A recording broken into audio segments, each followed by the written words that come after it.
Yes. On est en direct. On est en direct. Génial. On va essayer de... Regarde juste si ça apparaît sur LinkedIn.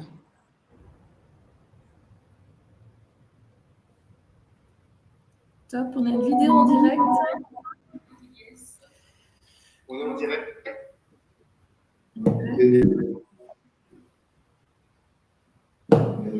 Donc, bonjour à tous. Tu mets ta vidéo? Je suis en vidéo, normalement. Ouais. Ah, on ne te voit pas là. Bonjour à tous.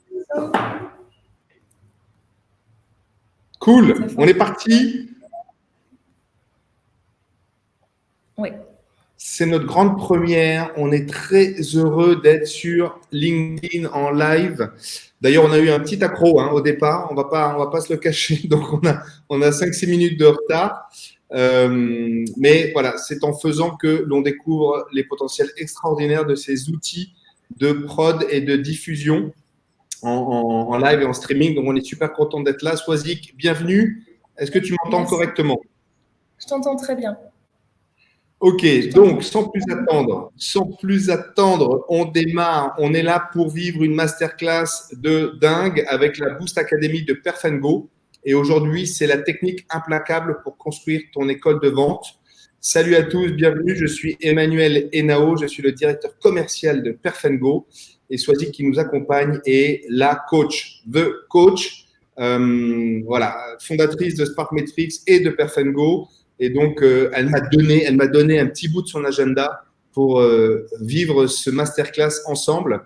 Et on est très heureux. Merci Swazik pour ça. J'espère que tu es en pleine forme. Je suis en pleine forme et je suis très heureuse d'être avec vous et de parler de performance commerciale et de business. C'est des sujets qui me passionnent. Génial. Alors, en 2 mots, Perf & Go, c'est une filiale, comme je viens de le dire, du groupe Sparkmetrics et qui se focalise sur la progression des individus avec une focale capital humain, people, RH. On a donc cette Boost Academy qui a vocation à produire de la valeur, à produire des contenus et à les partager pour donc autour des enjeux capital humain et people. Et puis, depuis quelques temps, on est ultra sollicité sur des problématiques commerciales, sur des problématiques de vente. Et donc, depuis quelques temps, on crée des contenus pour articuler finalement les RH, le people, le capital humain avec le commercial dans l'organisation, avec les managers commerciaux, avec les directeurs commerciaux. Et on essaie de trouver le point la convergence et le point de rencontre entre pour les RH et pour les commerciaux pour bien traiter ces enjeux-là. Et donc, c'est ça qui nous a donné envie de construire cette masterclass d'1 heure avec vous. Voilà, donc Perf & Go, vous allez voir, on va en parler, on est là pour adresser vos enjeux de recrutement, de mobilité, de développement des compétences, de formation, sous plein d'aspects différents. Aujourd'hui, focus, Swazik. Ouais, focus, commercial. Et oui, et sur la construction d'une école de vente interne. C'est vraiment un sujet qui est super important et qu'on retrouve chez la plupart de nos clients. C'est créer de la valeur et s'assurer que les commerciaux puissent porter cette valeur et bien sûr faire du chiffre, créer de la rentabilité, créer de la durabilité, créer une meilleure expérience client et s'assurer effectivement que la relation client soit au top. Et pour ça, il faut des professionnels qui soient vraiment bien outillés. Good. On avance? Yes. Alors, on vous a construit une petite présentation, vous allez voir, pour être le plus clair possible. Alors, moi, je ne la vois pas défiler, Swazik, la présentation. Voilà, génial. Donc, je vous disais, Masterclass, Boost Academy, c'est Perf & Go. Et aujourd'hui, c'est pourquoi former les commerciaux, pourquoi une école de vente. On va essayer de répondre à ces questions. Le rôle des managers commerciaux et le rôle des professionnels RH. Cette opportunité qu'ils ont ensemble, finalement, de nourrir et de faire grandir l'ADN de l'organisation, c'est-à-dire la vente. Swazik, tu as coutume de dire que la vente, c'est l'oxygène de l'organisation. Sans oxygène, on ne respire plus et on meurt. Donc, la vente, c'est l'oxygène. Totalement. Effectivement, si tu ne vends pas, si tu ne touches pas plus de clients, si tu ne développes pas ton panier moyen, et ben non, il n'y a plus de business. Tu mets la clé sous la porte. Et l'enjeu, effectivement, c'est de créer les conditions pour que le business puisse croître, puisse se développer dans les meilleures conditions et avec les bonnes personnes. Exactement. Exactement. Alors moi, je vais vous partager pour démarrer 3 indicateurs importants et qui, vous allez voir, ça pose un peu le cadre et ça permet de comprendre à quel point les pratiques et les méthodes de vente évoluent et donc pourquoi est-ce qu'il faut qu'on s'arrête un petit moment ensemble et qu'on explore tout ça. Le premier point, c'est en phase de prospection. Il y a 6 ans, tenez-vous bien, il y a 6 ans, il fallait en moyenne 4 appels pour toucher, finalement, pour transformer un lead en prospect. D'accord? Donc, cette action d'identifier un lead sur un segment, sur un secteur d'activité, sur une fonction, je m'organise pour le joindre et le transformer en prospect. 4 appels. En 2022, ce sont 8 appels. 8 appels. Soisic et moi, on va en parler, mais gardez ce chiffre en tête déjà. Ça veut dire que la temporalité n'est plus la même, ça veut dire que les outils ne sont plus les mêmes, ça veut dire que les compétences nécessaires pour faire 8 appels plutôt que 4 ben, ne sont pas les mêmes. Voilà. Donc, on passe de 4 appels il y a 6 ans à 8 appels aujourd'hui.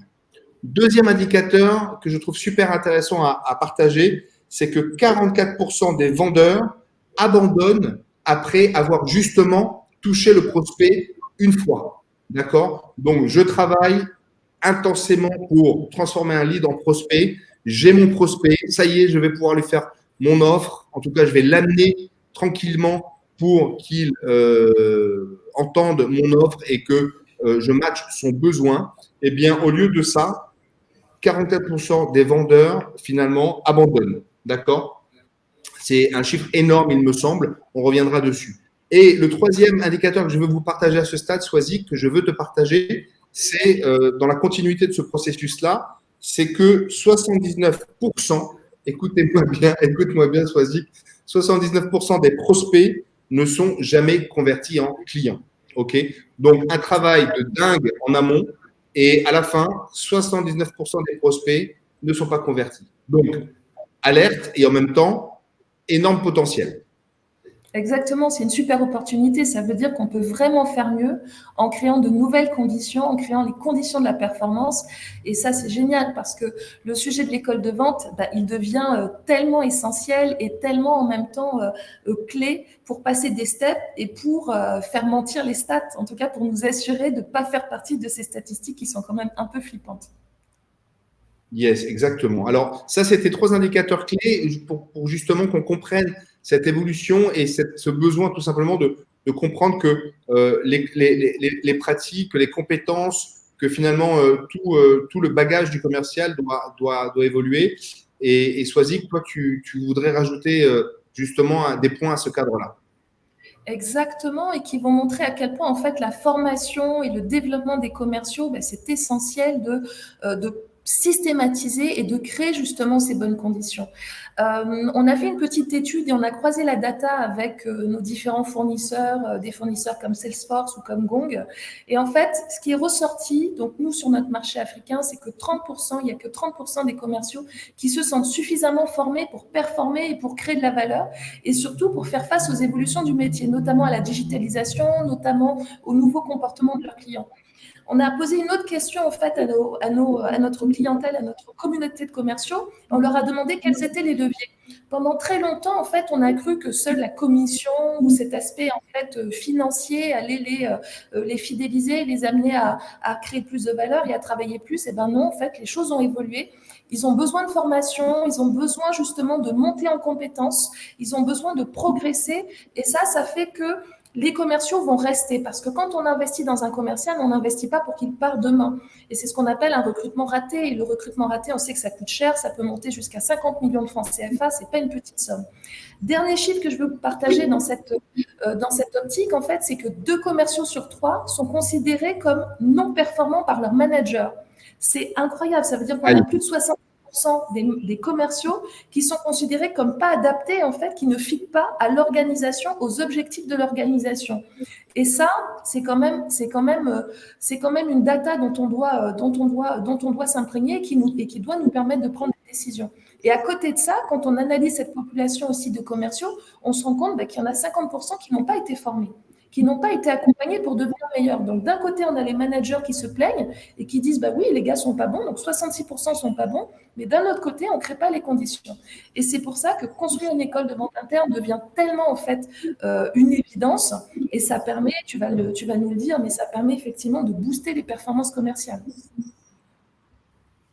Yes, donc on a bien, voilà, on essaye là, on pose le cadre, hein, d'un côté des chiffres et des indicateurs qui montrent une évolution dans les pratiques et surtout voilà, dans ce qu'il faut mettre en place pour performer, et de l'autre côté des attentes qui sont pas matchées chez les commerciaux, et donc un regard peut-être différent à porter sur justement son commercial, sa population de commercial et même le management commercial. Alors qu'est-ce qu'on va faire aujourd'hui? Avec Swazik, on va en étapes. Je crois qu'il y en a 5. Spoiler alerte, il y a 5 étapes et on va les regarder ensemble. Pourquoi? Pour ce que je suis en train de vous montrer là à l'écran, pour booster les performances commerciales. D'accord? L'école de vente, c'est une opportunité, clairement. Et on va essayer de poser ces étapes pour que vous puissiez, de la manière la plus simple possible, intégrer, en tout cas de manière progressive, mais déjà prendre conscience peut-être de ce que vous pouvez intégrer et améliorer dans votre système existant. Donc d'abord, c'est la force commerciale dynamique et outillée et connectée, d'accord, aux enjeux et aux besoins de l'organisation. Ça, c'est super important. Ensuite, on va essayer de faire croître rapidement son équipe commerciale, d'accord. Ça, c'est évidemment un objectif que l'on cherche tous à matcher. On veut accélérer le délai. Ah, voilà. Pardon. On va accélérer le délai de la première signature, time to productivity. Ça aussi, c'est un enjeu de dingue, le temps de transaction et donc le coût de transaction. Et donc, accélérer ce délai, c'est clé. Fidéliser les meilleurs commerciaux, on en a parlé tout à l'heure, c'est ça qui aussi joue sur la rentabilité. Et parce que Swazik a parlé du coût du turnover, et donc réduire les départs également. Et tout ça, évidemment, c'est pour doubler votre CA. En combien de temps? Swazik va nous le dire tout à l'heure, mais en tout cas, on veut qu'il y ait un impact. On sait que l'équipe commerciale, que la force commerciale, que la stratégie et l'exécution commerciale, c'est évidemment le premier levier d'impact business sur l'organisation. Et donc, voilà pourquoi on est là et pourquoi Swazik va démarrer les 5 points. Tu sais quoi, tu viens juste de dire en combien de temps. Alors moi, je vais donner un petit teaser. En fait, le truc, c'est qu'en appliquant cette méthode des 5 étapes, on double le temps de readiness en fait des commerciaux. Ça veut dire qu'ils sont prêts à performer, ils sont prêts à faire du chiffre, ils sont prêts à utiliser les solutions et les méthodes en fait telles que l'organisation en a besoin. Donc ça fait croître tout le monde.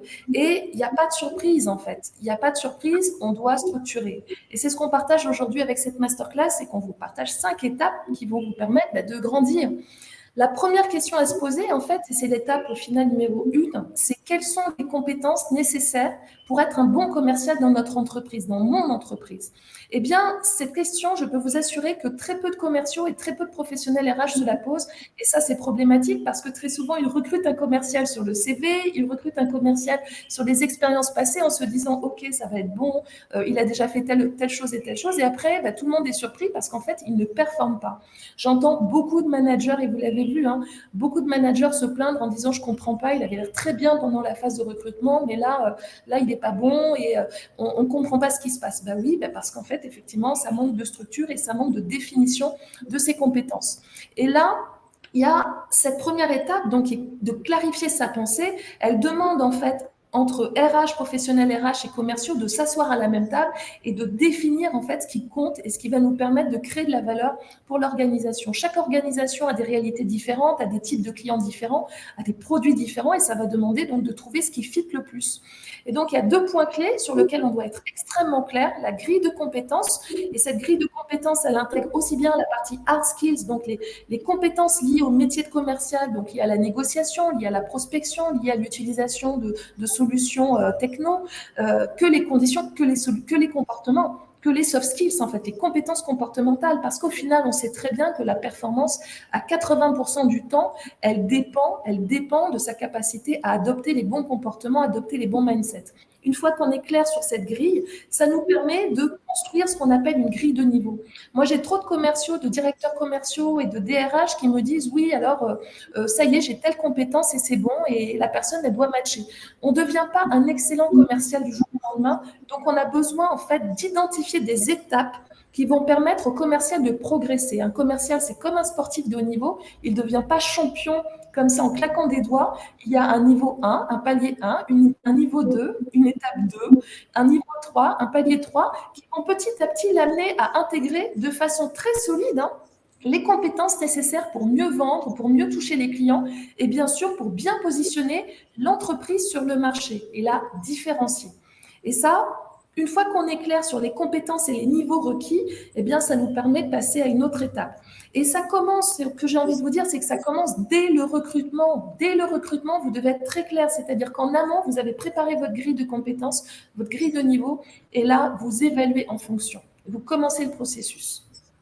Allez, deuxième spoiler alert, c'est qu'on vous a préparé un e-book avec justement des exemples de grilles qu'on va vous montrer juste après cette deuxième étape. Donc, vous l'avez bien compris, on peut avoir toutes les méthodes, tous les outils que l'on veut, mais les étapes que l'on met en avant, c'est d'abord évidemment le people, c'est les commerciaux, les individus commerciaux. Et donc, il faut comprendre justement les compétences qu'ils vont devoir exercer, qu'ils vont devoir couvrir dans le cadre de la mission qui leur est donnée et l'effet de progression qui est attendu et comment on va les accompagner dans cette progression. Ça, c'est le cadre. La deuxième étape ici, c'est maintenant, ça y est, j'ai quelqu'un en chair et en os, un recrutement ou quelqu'un qui est déjà dans l'équipe, en tout cas que je veux voir performer davantage, je l'évalue. Je l'évalue et donc, évidemment, ça va être en correspondance avec l'étape 1, mais je l'évalue. Et pour ça, il y a des outils, il y a des méthodes, évidemment les entretiens, les rendez-vous avec le manager, tout ça avec l'appui et des supports dont on vous a parlé en étape 1. L'auto-évaluation est très importante, ça c'est même un élément de culture dans une entreprise, dans une organisation, savoir se remettre en question sur une action réussie, pas réussie, qu'est-ce que j'ai pu mobiliser, qu'est-ce que j'ai pas mobilisé, donc véritablement accompagner aussi le collaborateur à s'auto-évaluer. Et puis ensuite, il y a des outils. Ici, on a mentionné des outils factuels sur la montée en compétences. D'accord. Et donc là, c'est tout simplement la lecture des objectifs atteints, non atteints et à certaines étapes. Et puis finalement, il y a des outils que nous, on chérit énormément, qui sont des outils d'évaluation, d'analyse comportementale et de psychométrie, de profilage, de soft skills et comportements commerciaux. Voilà, on a un assessment qui s'appelle le Perfco qui fait ça, et donc ça permet d'objectiver le fonctionnement d'un individu commercial à partir de compétences donc identifiées sur la fonction commerciale. Voilà, donc la deuxième étape, elle est autour de cette évaluation pour pouvoir ensuite évidemment utiliser les grilles dont parlait Swazik tout à l'heure de la meilleure des manières. Mais on ne peut pas faire vraiment l'économie de cette phase et d'évaluation et de bien décider les méthodes et les outils que l'on va utiliser. Swazik, je te laisse faire peut-être un petit récapitulatif là justement de ces deux premières étapes. Exactement. Donc la clarté sur la grille de compétences et la clarté sur la grille de niveau. Je vais vous partager, je vous montre en fait un exemple de grille que moi je construis en fait au sein de mes organisations, au sein de mes entreprises et avec mes clients, donc dans leurs entreprises. Et ce qu'on met en place, en fait, c'est tout simplement qu'on liste. On liste toutes les compétences dont on a besoin. On a par exemple l'aisance verbale, on a l'empathie, on a le dynamisme, on a la force de conviction, on a l'humilité.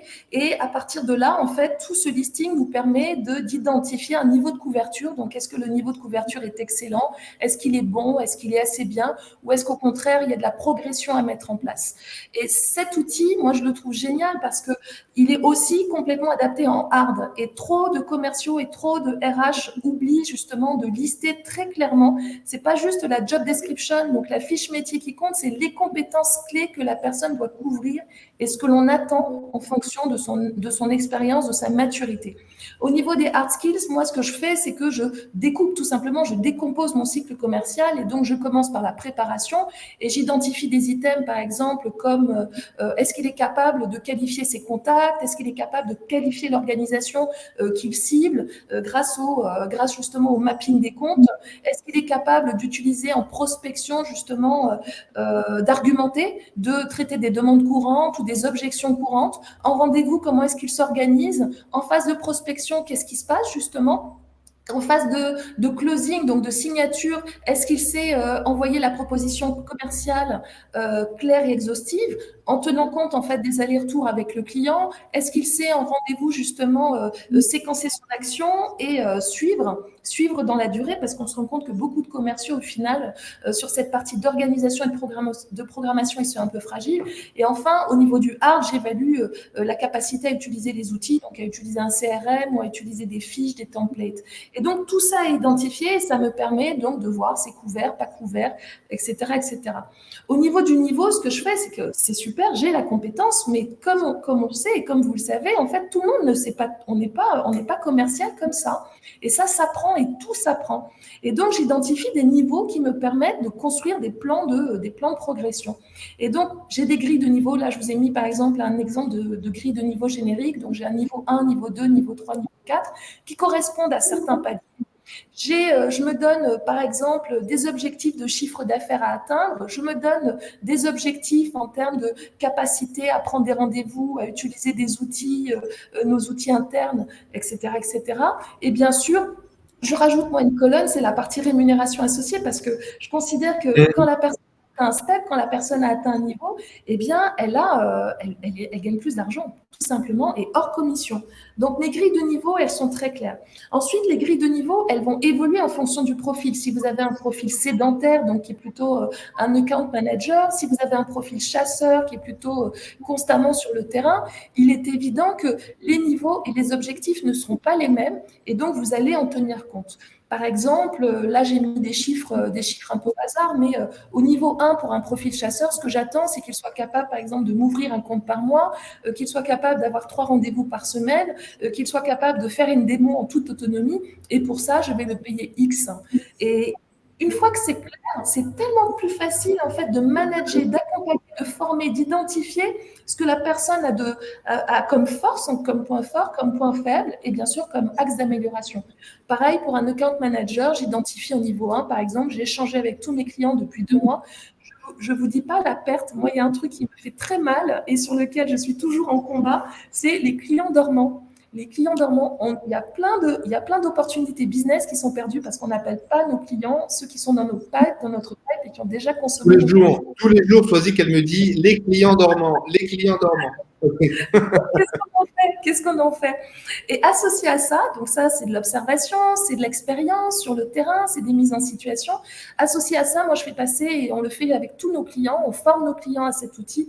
On fait passer ce qu'on appelle un PERFCO, c'est un test en ligne, en fait, un assessment, comme l'a dit, donc de la psychométrie Emmanuel tout à l'heure, et qui nous permet d'identifier le profil commercial de la personne. Donc, si c'est un chasseur, un éleveur, quels sont les points de couverture, quels sont les compétences comportementales sur lesquelles la personne est fragile.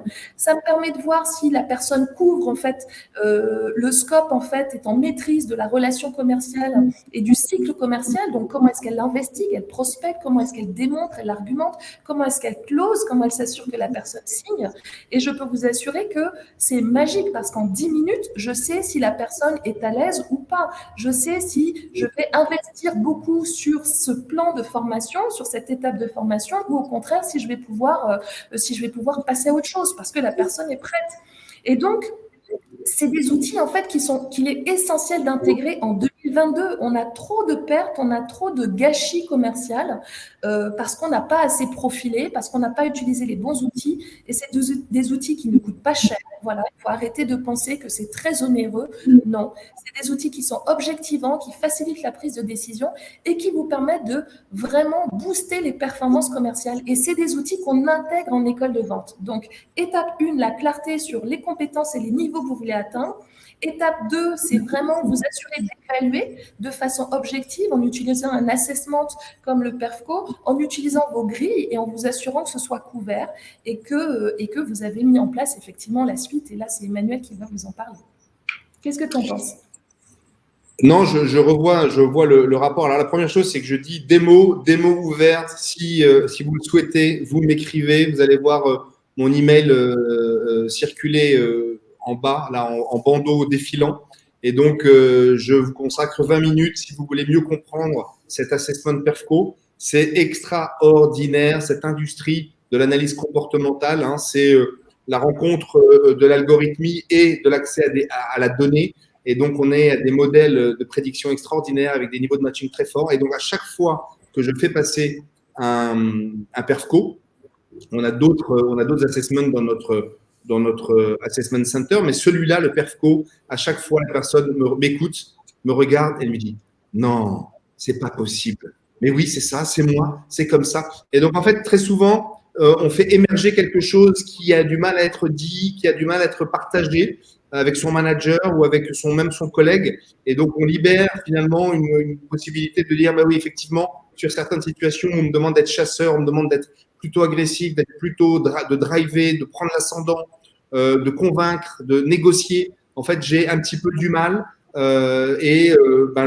l'outil le montre d'une certaine manière, et donc ça permet à la personne de valider et de se dire bah oui, effectivement, voilà, il faut que j'arrête de me mentir. Et en revanche, ça ne veut pas du tout dire que je ne peux pas le faire. Ça veut dire que j'identifie les endroits où je peux progresser ou les endroits où je peux être meilleur. Si mon manager souhaite que je reste là, j'ai plutôt intérêt à progresser et donc à identifier. On revient à ce qu'on disait tout à l'heure. Si en revanche, vraiment c'est compliqué, le gap est trop important, à ce moment-là, je peux aussi demander à mon manager ou mon manager peut identifier le fait de me mettre ailleurs pour être plus performant, donc plutôt sur de la compte management là, et donc sur des variables, des compétences associées plutôt au style éleveur. Donc c'est un outil de dingue. Je suis là, n'hésitez pas à m'écrire et je vous fais une démo pour explorer un peu davantage cet outil. Identifier, mesurer et évaluer, Swazik. Passons à la troisième étape, si tu le veux bien. Et oui, et cette troisième étape, elle est sur la formalisation d'un parcours d'intégration. Donc, on a clarifié, on a identifié nos grilles, comme tu l'as dit, on a évalué. Maintenant, c'est qu'est-ce qu'on en fait, comment est-ce qu'on amène la personne à grandir.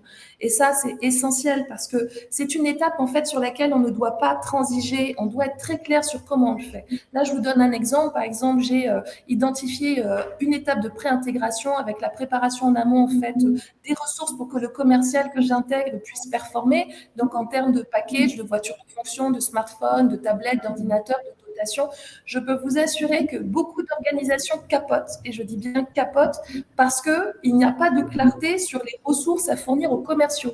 Et beaucoup de commerciaux se plaignent parce qu'ils n'ont pas les moyens de faire leur job. Et petit à petit, ça devient une sorte de jeu un peu de dupe, de jeu de pression en disant « ben non, tu veux que je fasse du chiffre, mais je n'ai pas les ressources ». C'est des choses qui se définissent en amont, qui se définissent en pré-intégration et qu'on doit absolument systématiser. Deuxième exemple, voilà, le premier jour, ce que vous pouvez faire, c'est l'accueil, c'est la présentation avec le DG, le directeur commercial, les RH, visiter les locaux, présenter l'entreprise, les produits. Pendant la première semaine, vous allez vous concentrer sur la présentation des supports commerciaux, sur la formation à votre méthode de vente au niveau 1, par exemple, les pitchs, le traitement des objections, les déroulés de rendez-vous, comment est-ce qu'on remplit le CRM.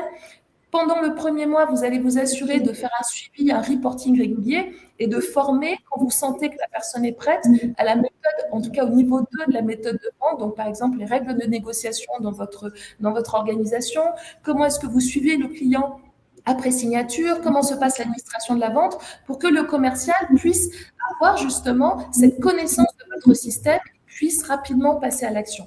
Enfin, pendant le 3e et le 6e mois, ce que vous pouvez faire, c'est lui demander de faire régulièrement des rapports d'étonnement avec des points d'échange pour vous assurer que la personne intègre et que vous vous assuriez qu'elle puisse justement être opérationnelle rapidement et passer à l'action.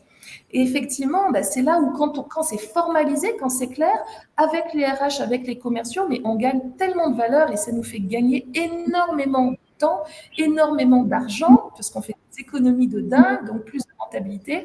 Et surtout, on a des gens qui sont contents parce qu'ils sont accompagnés, ils sont développés, ils sont formés et ils n'ont pas envie de partir. Ah, voilà. On retrouve des points d'objectif du début de la présentation. Moi, ce que j'aime bien, c'est qu'à chaque fois, on se rend bien compte, c'est presque une obsession, c'est vraiment que le DRH et que le directeur commercial aillent déjeuner ensemble. Allez déjeuner ensemble. Allez vraiment, voilà, vous partagez. Il ne s'agit pas de faire ça une fois peut-être par semaine en codir où tout le monde amène ses sujets, tout le monde amène. Non, il y a vraiment une relation très, très, très privilégiée à construire. Et ce qu'on est en train de montrer, en tout cas nous, dans notre modèle de construction de cette école de vente, de cette infrastructure ou de ce système interne.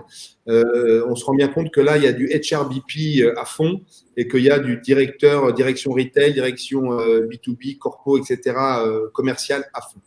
L'étape 4, Soisic, après ce que tu viens de dire, c'est créer le plan de compétences. Donc, le plan d'intégration, très bien. Et ensuite, évidemment, il faut s'assurer que le tableau tout à l'heure, la grille des niveaux et la grille des progressions, elle soit associée à un plan de développement des compétences. Et ici, on vous a séquencé 4 étapes tout simplement une fois par semaine. Que se passe-t-il une fois par semaine? Donc, toutes les semaines, on est bien d'accord, hein, c'est la session d'entraînement personnel. C'est la relecture de ses fiches, de ses scripts email, de ces scripts cold call, donc les appels froids dans la prospection. Donc, c'est véritablement d'améliorer en permanence et de nourrir de ce que l'on a vécu la semaine précédente pour optimiser ses textes, ses scripts, etc. C'est réécouter ses entretiens, donc ne pas hésiter à s'enregistrer. Ce que j'aime beaucoup aussi, et on essaye vraiment de le faire, c'est s'assurer qu'on est un manager ou même un collègue qui, sur un rendez-vous ou sur un call ou on fait de plus en plus de pitch via Zoom, il y a quelqu'un qui écoute, mais attentivement. On lui demande vraiment d'écouter pour avoir un feedback conscient, un feedback constructif. Ça, c'est une fois par semaine. D'accord? Donc, c'est pas tant que ça. Moi, je fais peut-être 50 calls par semaine. Je m'assure que sur un ou deux calls, véritablement, je demande à un de mes collègues ou même à Soisic, si elle est présente, de dire, bah, tiens, là, je vais faire un call, ça va durer 5 minutes, écoute et fais-moi un feedback. OK? Donc ça, c'est vraiment un entraînement personnel. Il faut le faire une fois par semaine. Une fois par mois, ça va être la formation individuelle sur les compétences identifiées que l'on a donc vues dans la grille, que l'on aura identifiées avec le PERFCO et sur lesquelles on veut progresser. D'accord? Une fois par mois, il faut qu'il y ait une formalisation. D'accord? Donc ça, on est bien sur le RH et sur le manager commercial. Qu'est-ce qu'on mobilise comme ressources de contenu et de temps pour adresser un axe de progression sur de la prospection, sur du script, de l'écriture, sur justement s'assurer que le prospect, on l'amène vers la vente. Et donc, quelles sont les étapes? Donc, ça peut être le cycle, ça peut être des compétences associées, mais il faut véritablement, une fois par mois, qu'il y ait une formation qui permette de grandir sur quelque chose de très utile et très spécifique. Ensuite, on va simuler. Alors, à la suite de ces formations, on va faire des simulations de vente avec le manager et feedback. Donc, pareil, retour d'expérience. Je prends rendez-vous formellement pendant, 30 minutes, 45 minutes, et je demande à mon manager, je vais venir comme si tu étais mon client ou mon prospect, et voilà l'objectif. J'y vais, jeu de rôle, simulation, on y va. Une fois par mois. Une fois par mois, super important. Et finalement, une fois par mois également, l'auto-évaluation et la formalisation des objectifs pour le mois suivant. Une fois par mois, je m'arrête. Où est-ce que j'en suis sur les objectifs fixés? Est-ce que je continue sur la même dynamique, sur le même volume? Est-ce que j'ajuste au contraire? Est-ce que je réoriente? Donc, ce moment stratégique, finalement, une fois par mois, il y a un moment stratégique pour bien maîtriser son cadre d'objectif et du coup, forcément, son cadre de performance. Une fois par trimestre. Alors, une semaine, on a passé à la semaine, on arrive au mois, on passe au trimestre. Cette fois-ci, c'est les pairs, collectivement. On va se regarder dans les yeux les uns les autres. Comment est-ce qu'on fonctionne chacun et qu'est-ce qu'on peut s'apporter? Donc, c'est du partage d'expérience. Ça peut prendre plein de formes différentes. Ça peut se faire de manière plus ou moins formelle, mais c'est mutualiser les pratiques, mutualiser les expériences dans les équipes commerciales et s'assurer que on ne fasse pas les mêmes erreurs de manière isolée, alors même qu'il y en a un parmi nous qui a compris, qui a posé une manière de faire qui fonctionne. Ensuite, il va y avoir les entretiens individuels de progression et prise d'engagement et bilan des engagements précédents. On est plus là dans la formalisation donc de la performance, enfin de la progression et de la mesure de la performance de chacun, une fois par trimestre, super important. Là, c'est très RH et manager commercial, c'est une fois par trimestre. Et finalement, une fois par an, alors ça j'aime bien, c'est la formation externe. Cette fois-ci, on fait venir des gens de l'extérieur, des experts de la vente, parce qu'on a besoin de se nourrir des pratiques de tous les secteurs d'activité, de toutes les cultures, voire même de tous les pays possibles et imaginables. Je ne vous parle même pas de la transition digitale. Des secteurs d'activité.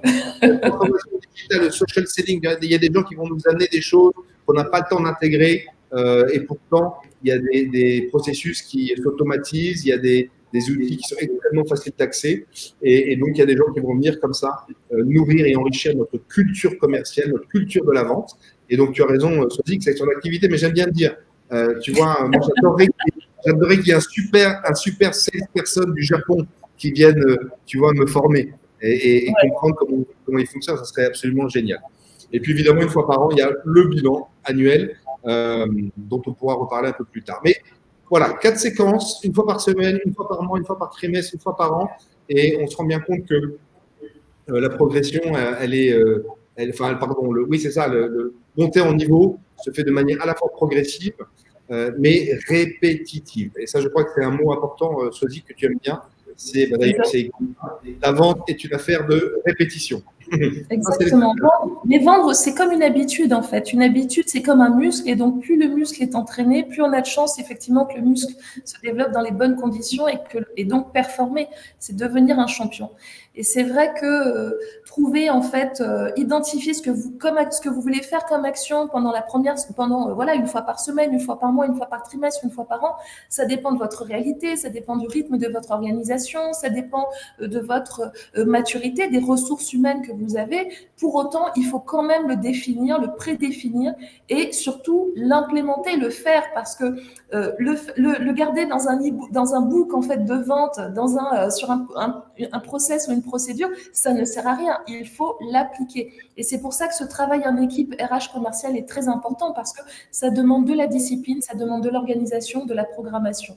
Mais ça fait tellement de... C'est vrai que là, c'est un planning de sportif de haut niveau, là. Hein. Ah bah ouais, à l'intérieur, on pourrait mettre le nombre d'heures d'entraînement, ce qu'il faut manger, etc. Mais c'est parce qu'on veut des champions, on veut des vendeurs qui soient des vrais champions et qui créent énormément de valeur. Et tout ça, voilà, la 5e étape qui vous permet de construire une école de vente en fait qui soit top efficace et qui soit complètement adaptée à votre business, mais c'est un suivi managérial. Vous voyez qu'au final, sur le parcours d'intégration et sur ces rendez-vous, le manager commercial est impliqué, le directeur commercial est impliqué, les différents responsables commerciaux et responsables RH sont impliqués. Et à partir du moment où on a cette systématisation, cette automatisation, ça devient automatique, on a des résultats. On ne peut pas commencer un truc et s'arrêter en disant bah, c'est bon, j'ai fait ce qu'il fallait. Non, non, non, non, non. C'est la répétition qui de la valeur, mais vraiment. Et donc, le rôle du commercial, du manager commercial, il devient essentiel. Donc, c'est là où il accompagne, il coach le commercial dans sa montée en compétences. Il a conscience qu'il doit se développer et où il doit se développer. Et pour ça, il faut quatre éléments clés. C'est de la communication, de l'écoute, faire du feedback régulièrement et projeter. Il y a un truc aussi qui est dommage dans le chiffre des 66% des commerciaux qui sont considérés comme pas bons par leur manager, c'est que très souvent, on leur a pas fait de feedback. On leur a pas dit qu'ils devaient développer telle ou telle compétence ou passer à tel ou tel niveau. On les observe, mais c'est pas le jeu. On fait rentrer quelqu'un dans notre équipe, dans notre organisation, on l'intègre dans le pool commercial. Donc, ça veut dire qu'on définit justement cette progression et cette charte qui va nous permettre de performer ensemble, individuellement et collectivement. Et ça, c'est super important. Il y a un point qu'on doit garder en tête en tant que RH, parce que si on fait cette masterclass, c'est parce qu'aussi on s'est rendu compte que les RH pouvaient manquer de culture commerciale et de culture business. Et donc, les commerciaux, ils sont très souvent, ils ont un besoin qu'on aille droit au but, ils ont besoin qu'on soit simple, qu'on soit clair, ils n'aiment pas qu'on aille dans tous les sens. Ils doivent savoir ce qu'on attend d'eux, quels sont les objectifs à atteindre, quels sont les axes de progression pour qu'ils puissent se concentrer dessus, parce qu'eux, ils doivent faire du chiffre. Et ça, c'est un élément clé qu'on doit intégrer dans notre approche, dans notre accompagnement et dans notre système, justement, organisationnel. Autre point, cette école de vente, ce que ça permet de faire et comment le manager, en fait, est complètement essentiel, c'est qu'il faut challenger un commercial qui s'ennuie. C'est un commercial soit qui va partir, soit un commercial qui ne va pas, qui va faire le strict minimum. Comment c'est possible, en fait, d'avoir un commercial qui fait juste le strict minimum, c'est-à-dire ses 5 ou 6 contrats par mois, par exemple, et pas plus? Ça, c'est pas possible. Il doit y avoir justement un niveau de challenge qui fasse qu'il progresse un peu, et qu'il fasse plus de chiffres un peu, quand c'est possible, bien sûr, en tenant compte de la réalité. Et donc, communiquer. Le manager commercial, il mobilise, il communique efficacement, il s'assure qu'il y a un passage à l'action, qu'il y ait une intégration et il développe l'équipe et les compétences. Et ça, c'est essentiel. Yes, une action managériale systématisée, c'est voilà, c'est l'étape 5 que tu décris, Soisy, et mais qui porte évidemment tout le reste. On s'adresse ici vraiment à l'acteur et au moteur manager commercial. Et voilà, qu'est-ce qui se passe si si ça joue son rôle, qu'est-ce qui se passe, Soisy? Eh bien, ce qui se passe, c'est que nous, en fait, on a pris nos scores, on a pris nos chiffres depuis un an, donc toute l'année 2021. Et tous les gens qu'on a formés, les organisations, les équipes, les directions commerciales qu'on a accompagnées. Et en appliquant cette méthode, donc étape 1, de clarifier les compétences, les niveaux, de s'assurer d'évaluer les personnes en utilisant les bons outils, notamment des solutions d'assessment. Et on forme les gens. Nous, on fait en sorte que les équipes soient autonomes. Ensuite, construire les parcours d'intégration, construire ensuite les étapes en fait d'accompagnement, de développement managérial. Et bien tout ça, ça nous a apporté 30% de performance en plus, donc des commerciaux qui sont 30% plus performants et qui sont surtout 30% plus performants 2 fois plus rapidement. Donc des gens qui sont prêts à aller sur le terrain parce que c'est structuré, parce que c'est construit et parce que ça va créer énormément de valeur. Voilà. Et cette approche, en fait, on doit s'assurer de pouvoir l'implémenter. Et ça, c'est génial. Il y a un truc aussi qui ressort très fort, nous, dans nos data, dans notre analyse, parce qu'on analyse tout ce que l'on fait, et c'est ce qu'on attend aussi des commerciaux, c'est qu'au final, en appliquant cette logique en fait, de construire son école de vente, on augmente le taux de transformation de 18%. On augmente le nombre de rendez-vous pris de 32%. On réduit le turnover de 50%. Et en plus, on garde les bons. Voilà, c'est important de garder les bons commerciaux et pas de garder les moyens. Et nous, par exemple, sur les 750 commerciaux, les plus de 750 commerciaux qu'on a formés en 2021, ce sont les chiffres, en fait, ce sont les résultats en fait, qu'on a obtenus. La méthode, vous le voyez, elle peut prendre du temps, elle demande de clarifier, de structurer, elle demande de systématiser, mais c'est une méthode qui est top efficace dans nos environnements africains et auprès de cette population commerciale parce qu'ils ont besoin d'un cadre, ils ont besoin de ressources et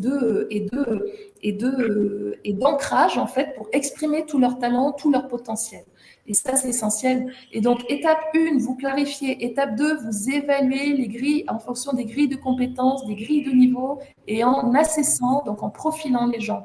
Étape 3, vous assurez de faire des parcours d'intégration qui soient adaptés, donc premier jour, deuxième jour, 6 mois, etc., etc. Étape 4, vous assurez d'avoir les rendez-vous de développement, des temps de développement, que ce soit en formation, que ce soit en mise en situation, sur la première semaine, sur le premier mois, sur le trimestre, sur l'année, pour vous assurer d'ancrer les connaissances, d'ancrer les compétences en fait de vos commerciaux et qu'ils se sentent tellement prêts et tellement heureux de travailler avec vous et de créer de la valeur avec vous. Et c'est pour le bénéfice de l'organisation, pour le chiffre d'affaires, pour la rentabilité, mais également pour le client, parce que le client, c'est la première impression qu'il a. Si le commercial, celui qui est en front, n'est pas génial, eh ben, il n'a pas envie de signer avec vous, il n'a pas envie de re-signer avec vous. Alors ça, c'était la récap, Soisy. Donc merci d'avoir fait la récap avant la récap. On s'est super préparé sur justement les prises de parole et Soisy est parti dans son enthousiasme légendaire et c'est absolument génial. Moi, je suis assez. Alors, tu as raison, Soisy, de rappeler que c'est du long terme. Il faut vraiment voilà, c'est un système qui demande l'interaction et qui demande les ressources, enfin la mobilisation en tout cas de ressources voilà, des RH, on en a parlé, du commercial, parfois d'outils nouveaux intégrés. Donc, il faut vraiment être patient, mais il faut être clair et déterminé dans cette approche de construction d'école de vente. Elle se nourrit aussi, cette école de vente et ce processus, il se nourrit évidemment énormément des retours d'expérience pour contextualiser et prioriser ce qu'on doit mettre en place. Donc, ça veut dire que vraiment le système devient opérationnel, ou en tout cas 80% opérationnel après un certain temps. Évidemment, tout dépend de l'envie véritable, de si c'est bien porté par le management, etc. Il y a plein de facteurs que vous connaissez bien. Pour autant, moi, je suis bluffé à chaque fois par l'effet immédiat d'un élément de ce qu'on vous a décrit là. Ça peut produire un effet immédiat. Et donc, ça peut faire boule de neige. On fonctionne bien si on sent que quelque chose qu'on intègre et qu'on applique fait de l'effet. Des compétences associées à la prospection, à la capacité à faire un call, un appel froid d'un lead pour le transformer en prospect, scripté, avoir une approche A sur B, donc un script d'une certaine teneur et un script d'une autre tonalité et tester celui qui fonctionne le mieux. Faire ça et se rendre compte tout simplement que on arrive à avoir plus 30% de transformation prospect grâce à justement peut-être une virgule, un petit paragraphe qui est changé. Tout ça, ça fait partie de ce processus-là et ça crée chez un commercial, et vraiment, je parle en connaissance de cause, ça crée des petites satisfactions parce que ça crée des leviers de progression et d'efficacité incroyables. Et on se dit, mais en fait, un petit paragraphe, c'est pas de la science, mais c'est vraiment de la méthode et ça vaut vraiment le coup du coup d'intégrer ces méthodes et de s'entraîner. Ça, c'est vraiment, vraiment génial. Donc, Swazik, tu as récapitulé, vous le voyez à l'écran, la création des grilles et de compétences et de niveaux, l'évaluation précise des collaborateurs, la formalisation du parcours d'intégration, vous vous souvenez, la mise en place du plan de développement, vous vous souvenez, une semaine, un mois, un trimestre, une année, et puis ce suivi managérial qui est au cœur et qui est porté, qui est dans notre ADN au niveau du groupe Smart Metrics et qui est passionnant à traiter. Voilà pour voilà pour nos 5 étapes, ce qu'on voulait vous partager aujourd'hui. Vous avez compris que on intervient sur ces sujets, que l'on est passionné, que l'on cherche, que l'on met au service de nos clients, nos retours d'expérience. Nous, on est une forme de laboratoire permanent, on cherche le meilleur et on applique le meilleur. Et plus on travaille, plus on a des formes d'expériences réussies qu'on essaye de partager ailleurs. Donc, on est présent pour vous écouter, pour entendre vos contextes, pour entendre vos enjeux. Moi, je reste sur la démo qui est passée tout à l'heure, vous l'avez vu, sur le PERFCO, l'outil d'évaluation des compétences commerciales. Je suis là, voilà, si vous nous écrivez à cet email, c'est moi qui réponds et c'est moi qui vous donne un rendez-vous pour 20 minutes de démo Swazik. Donc, vraiment, vraiment, n'hésitez pas. Swazik, je suis un peu décontenancé parce qu'on a fait à peu près 50 minutes. Et donc, on a super bien respecté notre timing. Bravo à toi, c'était top, vraiment. Merci. Merci beaucoup. Moi, je tiens à remercier nos participants et j'ai envie d'avoir des questions. J'ai envie mettez en commentaire vos questions, quelles sont vos réalités, ce qui nous permet effectivement de mieux répondre, peut-être de spécifier un tout petit peu plus notre pensée. Mais c'est un sujet clé en fait. C'est un sujet sur lequel il faut absolument investir. Voilà, construire son école de vente, construire son école de vente interne, s'assurer d'avoir les bonnes étapes pour faire grandir ses commerciaux et ça commence dès le recrutement. Je sais qui je veux recruter, je sais de qui j'ai besoin pour créer de la valeur, je sais ce que je mets en place justement pour m'assurer que ceci progresse. Je sais aussi de qui je vais me séparer parce qu'ils n'auront pas le niveau. Je sais aussi comment je vais les incentiver, donc m'assurer qu'ils soient contents et qu'ils soient satisfaits, que ce soit du gagnant-gagnant, de travailler dans mon entreprise. Et ça n'a pas de prix. Je peux vous assurer qu'au final, il faut de la structure. Voilà, il faut de la structure, il faut de l'implication de tous. Il faut vraiment se concentrer sur des étapes clés qui vont vous permettre de rapidement passer des niveaux, donc d'augmenter les prises de rendez-vous, parce que s'il n'y a pas de prise de rendez-vous, il n'y a pas d'offres qui sont faites. S'il n'y a pas d'offres qui sont faites, il n'y a pas de négociation, il n'y a pas de closing et donc il n'y a pas de vente. Et le nerf de la guerre, c'est vendre. Comme l'a rappelé Emmanuel tout à l'heure, c'est l'oxygène du business.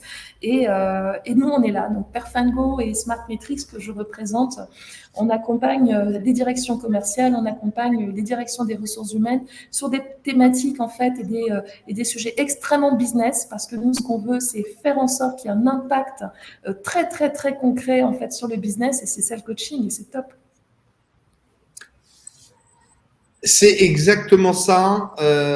Sales is the oxygen of your business.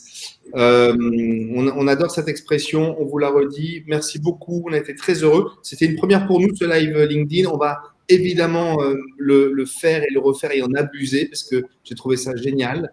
Petit problème technique au début quand même, mais c'est top parce qu'on apprend. On apprend ces petits bugs. Exactement. Donc, la page Perfengo, nos comptes sur LinkedIn et encore une fois, vous avez eu le temps de noter mes coordonnées. Et donc, je suis à votre écoute. C'était top, Swazik, encore une fois. Le rendez-vous, il est pour très bientôt parce que là, ça y est, j'y ai pris goût. Là, j'adore ce format. Et donc, on donne un rendez-vous très bientôt pour parler. Comme la vente, hein, il faut parler et répéter, c'est de la répétition. Et donc, on va continuer à parler du sujet. C'est top. Merci beaucoup, Swazik. À très, très, très bientôt. Merci à vous tous, merci aux participants, merci de vous être adaptés à ce petit problème technique. De toute façon, vous allez le retrouver directement sur la page LinkedIn, voilà, sur la page de Perfengo. Donc, pensez à vous abonner. Vous allez aussi la retrouver sur notre page YouTube, donc Smart Team TV, où on va hoster la vidéo. N'oubliez pas de vous abonner à nos newsletters, donc d'aller sur le site de Perfengo, www.perfengo.com, qui vous permet de vous abonner à la newsletter, de savoir ce que l'on fait et bien sûr de lire les ressources que l'on partage. On a par exemple une ressource en ce moment qui peut vraiment vous être utile.